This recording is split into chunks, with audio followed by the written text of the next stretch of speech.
Pozdrav društvo! Danas ću vam ispričati o tome, odnosno u ovoj lekciji ću vam ispričati o tome kako da sastavimo pismo žalbe, odnosno Beschwerdebrief.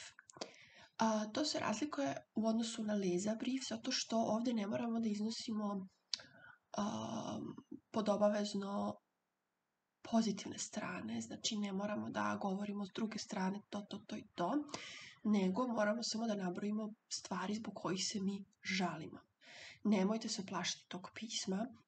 Isto važi kao i za prethodno, za Leserbrief, da u svakom slučaju uvek imate pravo da se žalite i da teoretski bi trebalo da je der Kunde ist der König, mušterija je kralj, znači odnosno na našem bi to bilo mušterija je uvek u pravu.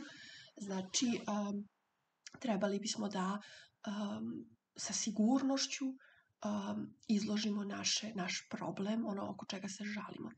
Znači, opet ponavljam, sa sigurnošću. Znači, kada nešto pišete, ne mogu to biti pisma onako.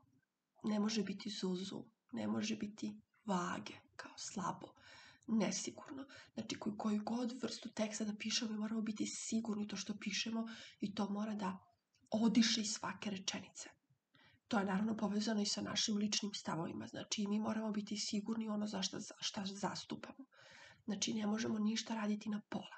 Možemo, ali to neće imati takav efekat i nećemo postići ono što želimo. Kod Beschwerdebrief je također bitno ako pišete neki ispit, da napišete s desne strane kome šaljete to pismo, s leve strane ko ste vi, adresa, ime, prezime i tako dalje. To su ti tehnički detalji, to ćete već vidjeti na primjeru koji ću vam poslati. I naravno počinjete uvek pismo sa sehr geehrte. Nešto, kogod, ako znate kome pišete, onda pišete Herr Müller, Frau Müller. Ako ne znate kome pišete, nego pišete ili nekim novinama ili pozorištu, ja vam se nije dopala predstava, ili Amazonu, zato što vam nije isporučilo što ste hteli, znači onda možete da napišete sehr geehrte Amazon Team,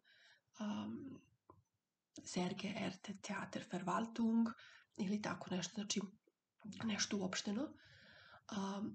I možete početi na malo, kako bih rekla, diplomatski način, u smislu da kažete da ste vi dugogodišnja mušterija tog pozorišta ili da vi stvarno cenite Amazon Kundenservice itd.